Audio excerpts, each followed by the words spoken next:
Seorang musafir yang hanya ingin beristirahat di masjid, difitnah mencuri kotak infak, lalu dikeroyok hingga tewas. Video CCTV tersebar luas, membuat seluruh Indonesia menangis dan marah. Siapa sebenarnya Arjuna Tamaraya? Dan apa yang sebenarnya terjadi di Masjid Agung Sibolga? Assalamualaikum warahmatullahi wabarakatuh. Halo teman-teman, selamat datang kembali di channel ini. Di video kali ini kita akan membahas kisah nyata yang mengguncang hati banyak orang. Sebelum lanjut, jangan lupa klik subscribe, tekan like, dan tulis pendapat kalian di kolom komentar. Karena suara kalian penting untuk menegakkan keadilan bagi korban seperti Arjuna Tamaraya. Arjuna Tamaraya bukanlah nama yang dikenal banyak orang sebelumnya. Ia bukan selebritas, bukan pejabat, bukan pula orang yang suka menonjolkan diri. Namun setelah Jumat sore 31 Oktober 2025 itu, namanya menggema di seluruh penjuru negeri, bukan karena prestasi, melainkan karena kematian tragis yang membuat hati bangsa ini bergetar. Arjuna lahir dan tumbuh di sebuah kampung kecil di Pulau Simelu, Aceh. Kehidupan yang sederhana membentuknya menjadi pribadi yang tangguh, penuh sopan santun, dan selalu menghargai orang lain. Sejak kecil, ia sudah terbiasa hidup prihatin. Ayahnya meninggal ketika Arjuna masih duduk di sekolah dasar, meninggalkan keluarganya dalam kesulitan. Ibunya, seorang wanita tabah, berjuang keras menghidupi keempat anaknya dengan berjualan sayur di pasar. Sebagai anak kedua, Arjuna tumbuh menjadi tulang punggung keluarga. Ia sering membantu ibunya berjualan, bahkan ikut ke laut bersama para nelayan sejak remaja. Meski kerasnya hidup laut kerap menguji nyali, Arjuna tak pernah mengeluh. Ia belajar memaknai setiap ombak sebagai pelajaran tentang keteguhan hati. Setelah lulus sekolah menengah, Arjuna tidak melanjutkan pendidikan tinggi. Bukan karena ia tak mau, tapi karena ia sadar, keluarganya tak sanggup membiayai kuliah. Ia lebih memilih bekerja serabutan, melaut, membantu nelayan, atau kadang menjadi kuli angkut di pelabuhan. Dari sana ia menabung sedikit demi sedikit, berharap bisa membantu biaya kuliah adik-adiknya. Pamannya, Kausar Amin, yang kini tinggal di Sibolga, seringkali menjadi tempat Arjuna bersandar. Mereka punya hubungan yang sangat dekat, layaknya ayah dan anak. Kausar mengenal Arjuna sebagai sosok yang tenang, tidak banyak bicara, tapi selalu punya empati yang tinggi. Ia anak yang baik, tidak pernah menyinggung orang, ujar Kausar dalam wawancara bersama media setelah tragedi itu terjadi. Beberapa minggu sebelum kejadian, Arjuna sempat menghubungi pamannya melalui aplikasi Messenger. Dalam pesan singkat itu, ia menulis bahwa ia akan berangkat melaut lagi. Mungkin kali ini agak lama, Paman. Doakan saja rezeki lancar, tulisnya disertai emoji tangan berdoa. Pesan itu menjadi komunikasi terakhir antara mereka. Tak banyak yang tahu bahwa Arjuna sebenarnya sedang mencari arah hidup. Ia lelah hidup berpindah-pindah tanpa tujuan pasti. Sebagai seorang anak yatim, ia hanya ingin menemukan tempat tenang, menenangkan hati, dan mungkin mendekatkan diri kepada Tuhan. Itulah sebabnya, dalam perjalanan ke Sibolga, ia sering berhenti di masjid-masjid untuk beribadah dan beristirahat. Baginya, masjid adalah rumah paling aman bagi seorang musafir. Ketika kapal nelayan yang ia tumpangi merapat di pelabuhan Sibolga, Arjuna memutuskan untuk tinggal beberapa hari di kota itu sebelum melanjutkan perjalanan. Ia ingin berkunjung ke pamannya, tapi karena belum sempat mengabari lebih dulu, ia memilih mencari tempat istirahat sementara. Hari itu, udara terasa lembab, hujan turun rintik-rintik, dan suasana kota kecil itu begitu tenang. Di tengah keheningan sore, menara Masjid Agung Sibolga tampak megah, memancarkan cahaya lembut dari lampu-lampu halaman. Arjuna berjalan pelan menuju masjid. Di sepanjang jalan, aroma sate dan nasi goreng dari pedagang kaki lima membuatnya berhenti sejenak. Ia menatap seorang penjual nasi goreng yang tengah sibuk mengaduk wajan besar. "Bang, satu piring ya?" ucap Arjuna sambil tersenyum. Penjual itu membalas ramah. "Silakan duduk, Bang." "Capek ya? Dari mana?" "Dari laut, Bang. Baru turun kapal," jawab Arjuna sambil menurunkan tas hitamnya, yang sudah lusuh dan penuh tambalan. Mereka sempat berbincang ringan tentang cuaca dan pekerjaan. Setelah makan, Arjuna meminta izin untuk beristirahat sebentar di dekat warung. Ia terlihat letih, namun tetap menjaga sopan santunnya. "Terima kasih, Bang, makanannya enak. Saya mau sholat dulu di masjid. Boleh ya istirahat sebentar di sana?" katanya sambil tersenyum. Tak ada yang aneh sore itu. Tak ada yang menduga bahwa beberapa jam kemudian, lelaki sederhana yang hanya ingin beristirahat akan kehilangan nyawanya secara tragis. Dalam perjalanan menuju masjid, langkah Arjuna tampak ringan, membawa niat suci untuk menenangkan diri dan berdoa. Ia tak tahu bahwa fitnah keji sedang menantinya, sebuah tuduhan yang kelak mengubah hidup banyak orang. Di dalam catatan hidupnya, Arjuna bukanlah orang yang mudah marah. Ia dikenal sabar, bahkan ketika diperlakukan tidak adil. Ibunya pernah bercerita, kalau marah, dia lebih memilih diam dan berwudhu. Karena itulah, keluarga sulit menerima kenyataan bahwa anak sebaik Arjuna bisa meninggal dengan cara sekejam itu. Kini, setelah kepergiannya, barulah orang tahu siapa Arjuna sebenarnya. Seorang anak yatim yang pekerja keras, seorang musafir yang mencari ketenangan, dan seorang pemuda yang hanya ingin beristirahat di rumah Allah. Ia datang ke masjid dengan hati yang bersih, tapi disambut dengan amarah dan fitnah. Dan dari sanalah tragedi besar itu bermula. Sore itu, langit Sibolga diselimuti mendung tipis. Awan kelabu menggantung rendah di atas kota pesisir itu, dan angin laut membawa aroma garam bercampur tanah basah. Waktu menunjukkan pukul 5 lewat sedikit, suara azan maghrib mulai menggema dari menara Masjid Agung Sibolga, panggilan suci yang biasanya menenangkan hati. Namun bagi Arjuna Tamaraya, sore itu menjadi awal dari malam kelam yang tak pernah ia bayangkan. Setelah selesai menikmati sepiring nasi goreng dari pedagang di depan masjid, Arjuna meneguk air mineral yang baru dibelinya. Ia lalu berdiri, menepuk celananya yang sedikit berdebu, dan tersenyum kecil kepada penjual nasi goreng. "Bang, saya mau ke masjid dulu, mau sholat dan istirahat sebentar," katanya sopan. Penjual itu mengangguk sambil menjawab, "Silakan, Bang. Masjid itu terbuka untuk siapa saja." Dengan langkah pelan, Arjuna memasuki halaman masjid. Tas lusuhnya ia sandang di bahu kanan, sandal jepitnya ia lepas di tangga marmer. Ia berwudu dengan tenang, air dingin mengalir di telapak tangannya yang pecah-pecah karena sering melaut. Setelah itu, ia masuk ke ruang utama, menunduk hormat, dan menunaikan sholat. Usai berdoa, Arjuna duduk bersandar di salah satu pilar dekat pintu belakang masjid. Ia tampak kelelahan, matanya mulai sayu. Dalam hati ia berzikir pelan, bibirnya bergetar menyebut nama Allah. Di sela ketenangan itu, datang seorang lelaki paruh baya, pedagang sate yang biasa berjualan di area depan masjid. Tatapannya tajam, penuh curiga. Ia melihat Arjuna, lalu menatap tas hitam yang diletakkan di dekatnya. "Siapa kau?" tanya si tukang sate dengan nada dingin. Arjuna tersentak pelan, lalu tersenyum sopan. "Saya cuma mau istirahat sebentar, Bang. Saya musafir, baru sampai dari laut." Namun kecurigaan sudah lebih dulu menutup akal si pedagang. "Kau dari mana? Kenapa duduk di sini sendirian? Jangan-jangan kau yang ambil uang kotak infak semalam?" ucapnya dengan nada meninggi.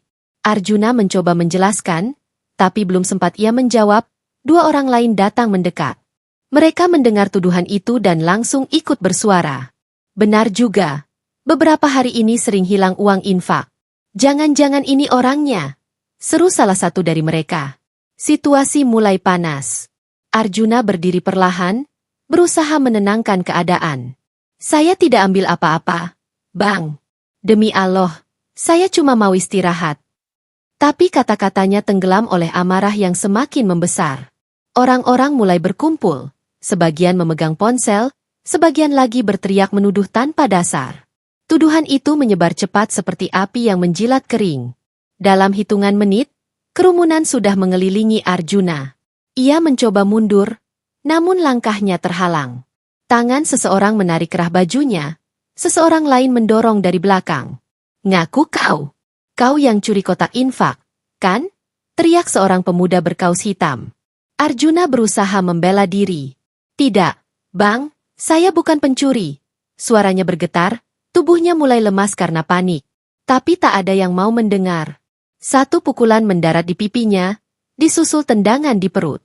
Dalam sekejap, ia terjatuh. Tas hitamnya terlempar ke sisi lain. Isinya, pakaian lusuh dan sehelai sarung, terburai di lantai. Namun bahkan itu tak membuka mata mereka yang terbakar amarah. Beberapa jamaah masjid yang hendak menolong justru dihalangi oleh para pelaku. Jangan ikut campur. Ini maling, kata mereka kasar. Salah satu pelaku mengambil benda keras, kelapa muda yang belum dikupas, dan melemparkannya ke arah kepala Arjuna. Dentuman keras terdengar, disusul darah yang mulai mengalir di pelipisnya. Arjuna tersungkur, tubuhnya bergetar. Ia memejamkan mata, bibirnya masih sempat berzikir lirih. Astagfirullah, Allahu Akbar. Sebelum pukulan-pukulan berikutnya datang bertubi-tubi. Tak ada belas kasihan. Tak ada yang mencoba memverifikasi kebenaran. Hanya emosi yang berkuasa. Ketika situasi semakin kacau, seseorang akhirnya menelpon polisi. Tapi semuanya sudah terlambat. Tubuh Arjuna terkulai lemah di lantai masjid, berlumuran darah. Beberapa pelaku masih berteriak, menuduh dan menghina, sementara yang lain baru menyadari bahwa pria yang mereka aniaya tidak lagi bergerak. Beberapa saksi mata kemudian mengatakan bahwa sesaat sebelum polisi tiba, wajah Arjuna masih memancarkan ketenangan, seolah ia telah memaafkan orang-orang yang menghajarnya. Kamera CCTV masjid merekam semuanya. Setiap detik kekejaman yang dilakukan atas dasar fitnah dan prasangka. Tak lama kemudian, sirene polisi meraung di depan masjid. Petugas datang, mengamankan lokasi, dan membawa tubuh Arjuna ke rumah sakit. Tapi nyawanya sudah tak bisa diselamatkan. Di tangan petugas, mereka menemukan tas hitam milik Arjuna, berisi pakaian, sarung, dan sebuah mushaf kecil. Tidak ada uang, tidak ada alat curian, hanya barang-barang seorang musafir yang datang dengan niat baik. Malam itu, langit Sibolga kembali gelap. Lampu-lampu masjid menyala redup, memantulkan bayangan pilu di lantai marmer yang masih berlumur darah. Suara tangisan pelan terdengar dari jamaah yang baru menyadari kekeliruan mereka. Namun semuanya sudah terlambat. Seorang pemuda baik telah kehilangan nyawanya. Bukan karena dosa, tapi karena fitnah. Malam itu, suasana di Masjid Agung Sibolga berubah dari tempat suci menjadi lokasi tragedi paling memilukan yang pernah terekam kamera pengawas. Tidak ada seorang pun menyangka, sistem CCTV yang biasanya hanya merekam jamaah sholat atau kegiatan masjid, malam itu justru merekam bukti nyata tentang betapa kejamnya manusia yang dikuasai amarah dan prasangka. Rekaman berdurasi sekitar 7 menit itu menjadi saksi bisu terakhir kehidupan Arjuna Tamaraya. Dalam video, terlihat seorang pria muda berpakaian sederhana, baju kaos abu-abu dan celana panjang lusuh, duduk bersandar di salah satu tiang dekat kotak infak. Ia tampak tenang, sesekali menunduk membaca sesuatu dari mushaf kecil yang dibawanya. Sesaat kemudian, seorang lelaki datang mendekat, tukang sate yang sebelumnya berjualan di depan masjid. Dari gestur tubuhnya, jelas terlihat kecurigaan. Lelaki itu menunjuk-nunjuk Arjuna sambil berbicara dengan nada tinggi. Kamera menangkap Arjuna yang berdiri, mencoba menjelaskan dengan tenang, kedua tangannya terangkat di depan dada sebagai tanda ia tidak berniat jahat. Tapi amarah di wajah si pedagang sudah menutupi logika.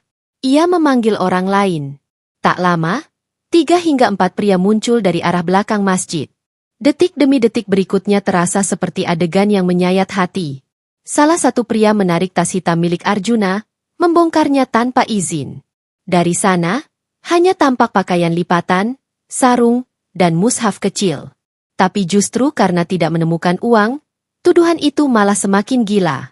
Disembunyikan kali, kau sudah ambil dulu, teriak salah satu pelaku sambil menunjuk Arjuna. Arjuna mundur beberapa langkah, wajahnya pucat, matanya tampak ketakutan. Ia sempat menangkupkan kedua tangan, memohon agar mereka berhenti. Saya bukan pencuri, Bang, demi Allah saya tidak ambil apapun. Suaranya lirih namun jelas terekam. Tapi suara itu tenggelam oleh teriakan massa. Dalam rekaman terlihat seseorang menamparnya lebih dulu, diikuti pukulan lain ke arah kepala.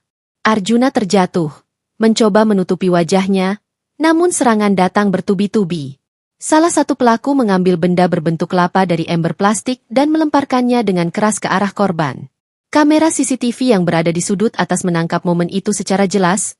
Darah mulai terlihat di lantai marmer putih masjid. Beberapa jamaah yang kebetulan masih di dalam masjid tampak kebingungan. Ada yang mencoba mendekat untuk melerai, namun langsung dihalangi oleh pelaku lain. Dalam rekaman, terdengar suara samar-samar seseorang berteriak, "Sudah, cukup! Dia bukan pencuri." Tapi teriakan itu kalah oleh kerumunan yang semakin brutal. Arjuna sempat bangkit setengah badan, tapi kembali roboh setelah ditendang di bagian dada. Pukulan terakhir tampak mengenai kepala bagian belakangnya. Ia terkulai lemah, sementara para pelaku masih menendang tubuhnya. Setelah itu, salah satu dari mereka dengan arogan membuang tas korban ke dekat tempat wudhu. Rekaman CCTV juga memperlihatkan bagaimana beberapa warga mulai berkerumun di luar, sebagian membawa ponsel dan merekam kejadian tersebut. Dalam satu adegan yang mengguncang hati, tampak seorang ibu yang datang sambil menangis, mencoba menghentikan pengeroyokan, tapi dihalangi oleh dua pria. "Jangan ikut campur, Bu. Ini maling," kata mereka kasar. Setelah sekitar 6 menit penuh kekerasan, salah satu pelaku tampak berhenti dan menatap tubuh Arjuna yang sudah tidak bergerak. Hening sesaat menyelimuti ruangan. Beberapa orang mulai sadar bahwa sesuatu yang fatal telah terjadi. Seorang anak muda tampak gemetar, menutup mulutnya, lalu berlari keluar masjid. Kamera luar kemudian menangkapnya menelpon seseorang, diduga melapor kepada polisi. Pada menit ke-7, terlihat dua anggota keamanan masjid datang dan mencoba mengamankan situasi. Mereka memeriksa kondisi korban, dan salah satunya segera berlari keluar meminta bantuan. Sementara itu, pelaku utama masih berdiri di sana, menatap tubuh Arjuna tanpa ekspresi.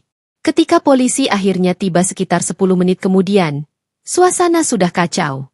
Beberapa warga berusaha menjelaskan apa yang terjadi, sementara sebagian lain memilih diam, mungkin karena takut atau malu. Petugas mengevakuasi tubuh Arjuna yang sudah tidak bernyawa. Dalam rekaman, terlihat jelas seorang anggota polisi mengangkat tas hitam korban, membuka isinya, dan menemukan mushaf kecil di dalamnya. Video CCTV itu kemudian menjadi barang bukti utama. Setelah beredar di media sosial, publik marah.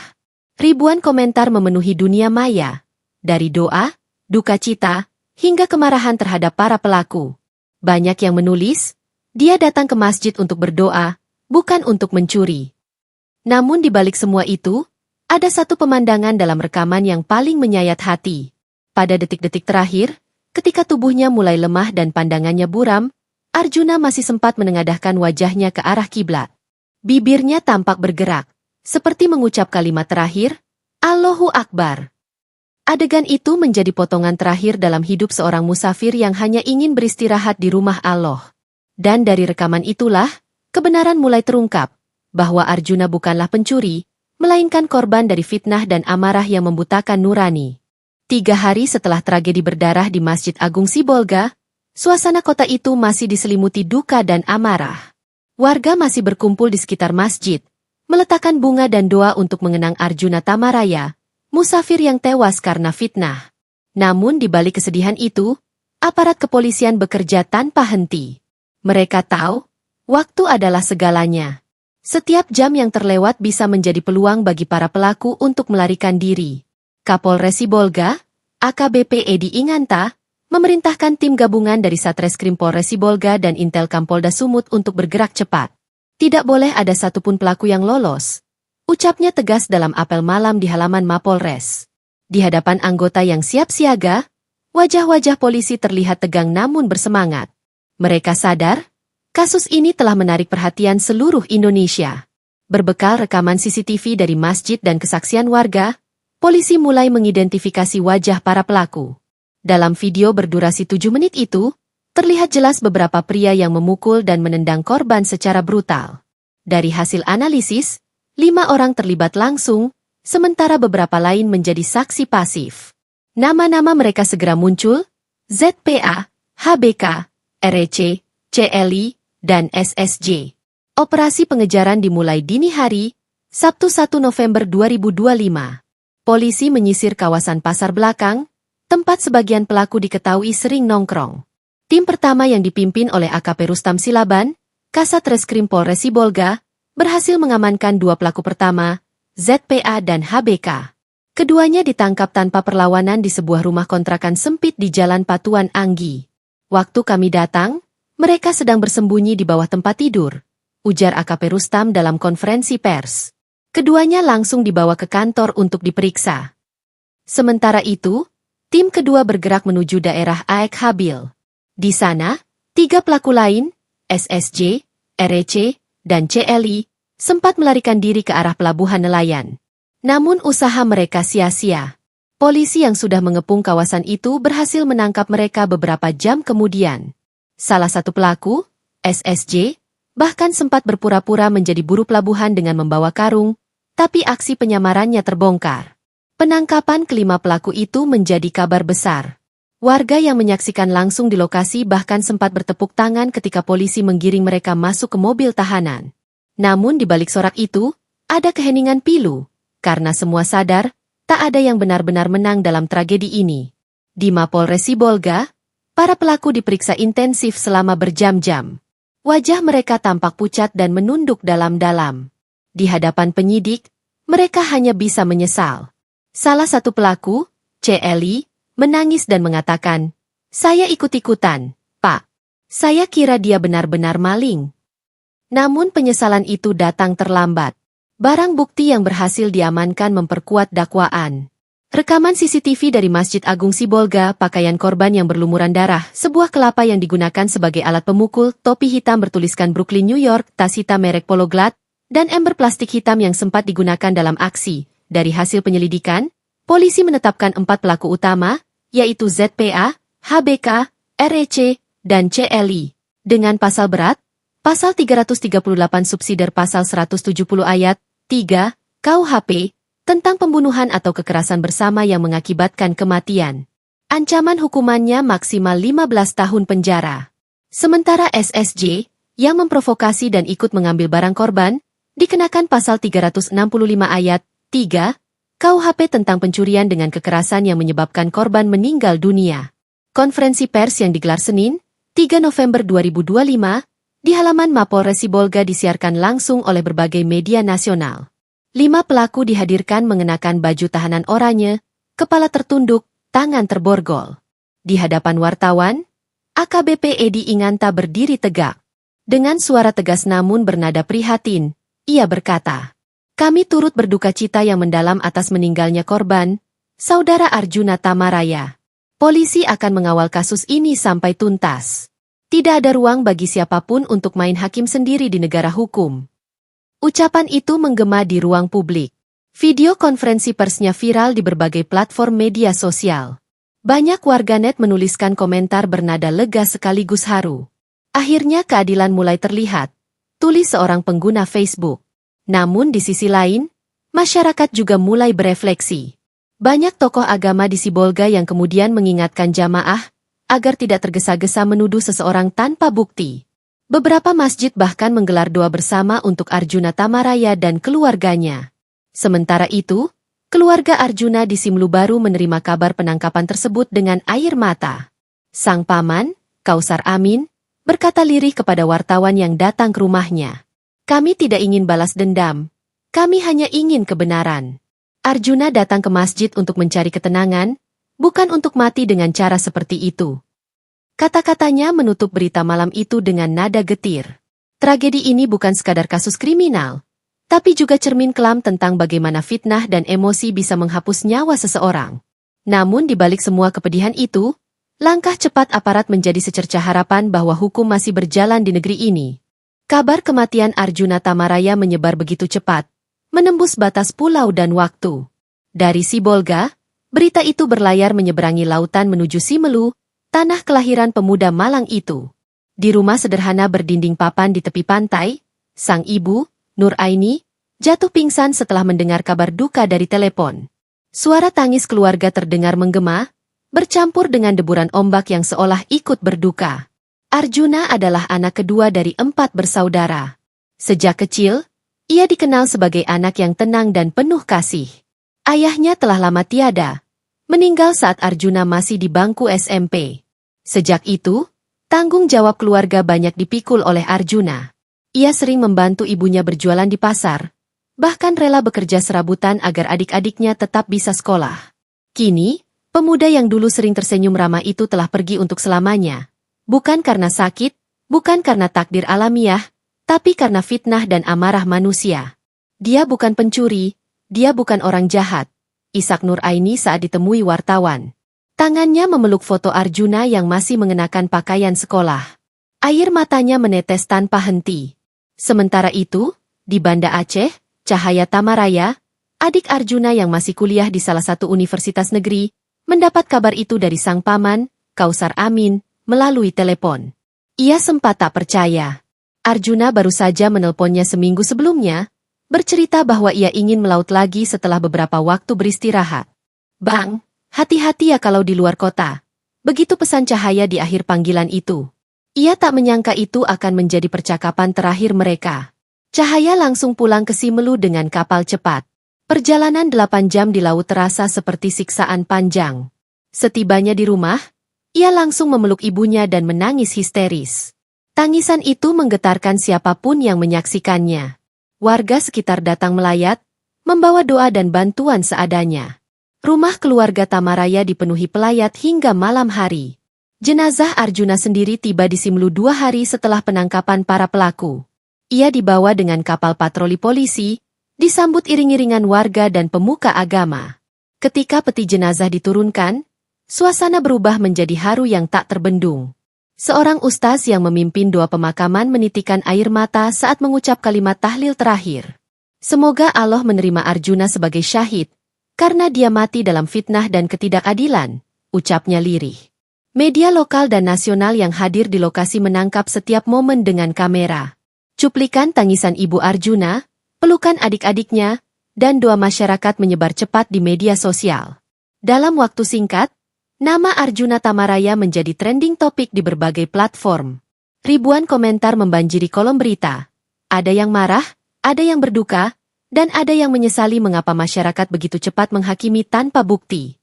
Paman Arjuna, Kausar Amin, berbicara kepada wartawan dengan suara parau namun tegas. Arjuna bukan maling. Dia musafir yang cuma mau istirahat di masjid. Tapi karena fitnah, dia dipukul sampai mati. Kami tidak ingin balas dendam. Kami hanya ingin keadilan ditegakkan. Jangan ada lagi Arjuna-Arjuna lain di negeri ini. Ucapan itu menjadi kutipan yang viral di berbagai media. Banyak tokoh masyarakat dan ulama menyerukan introspeksi bersama. Beberapa lembaga kemanusiaan bahkan datang langsung ke rumah keluarga Arjuna untuk memberikan dukungan moral dan bantuan hukum. Pemerintah daerah pun ikut turun tangan.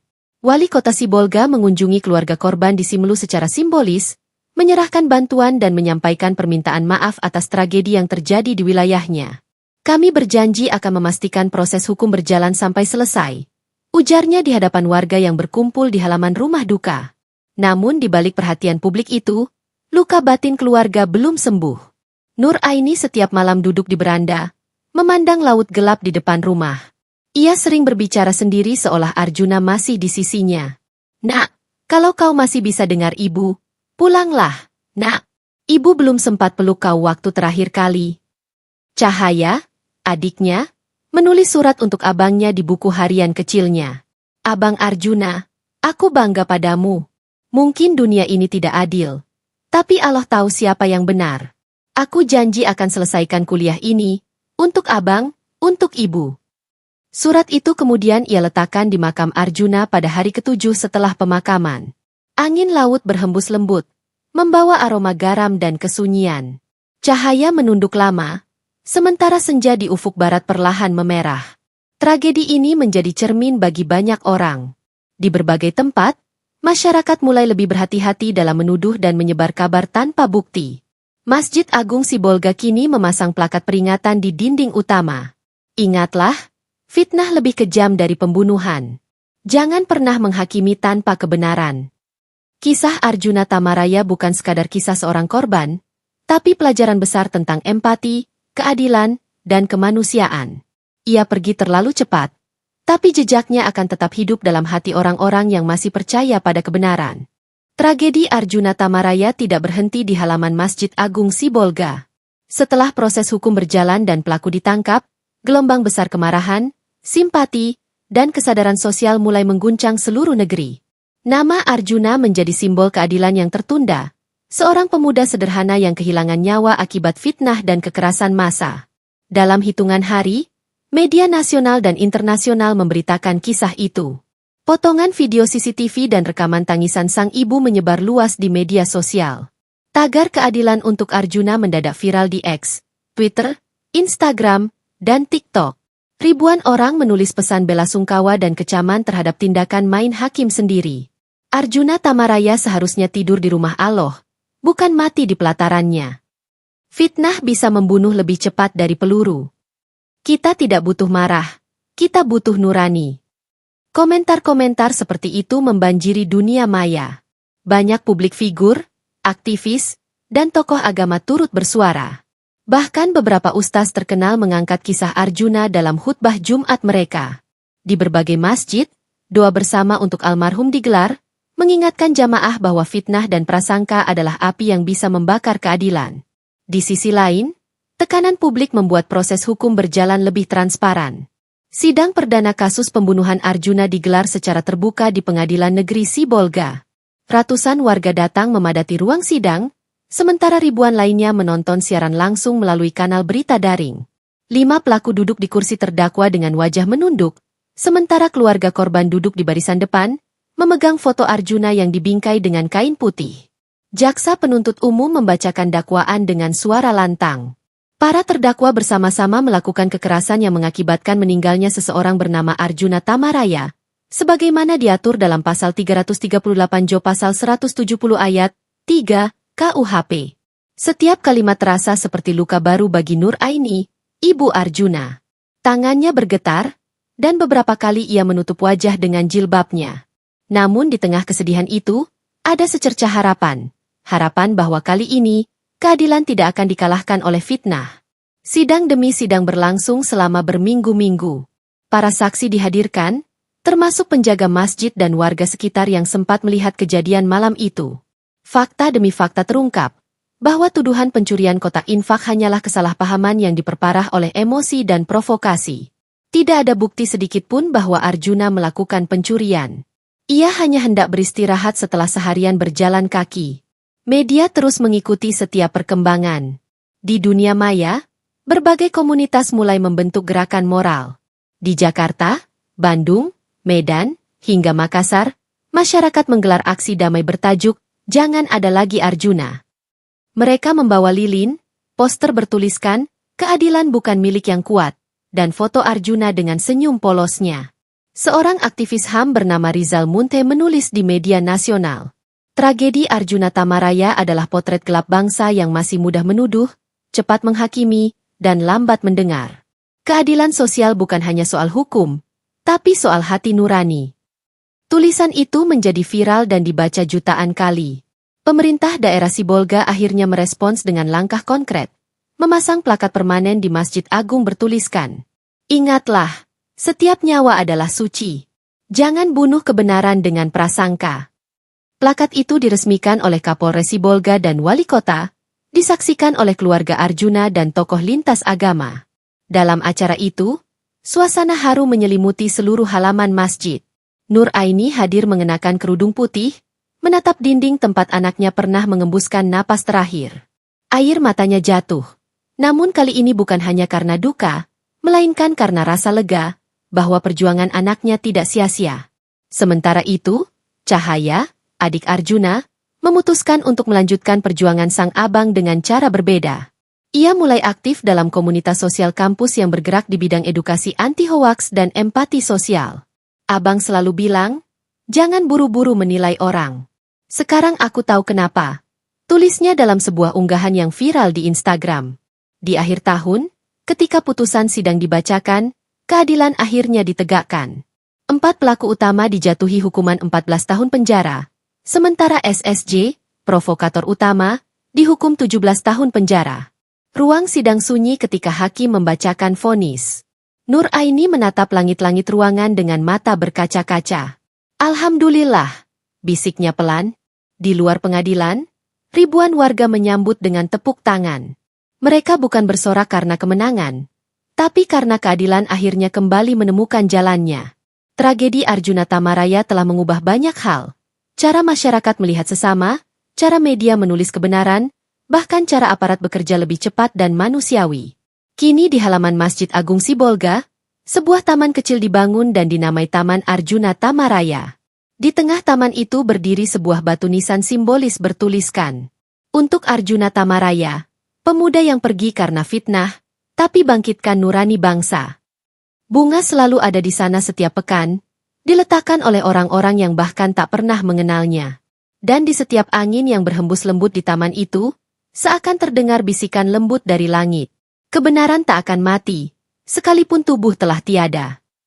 Suara azan maghrib menggema dari Masjid Agung Sibolga, tempat di mana tragedi itu dulu terjadi.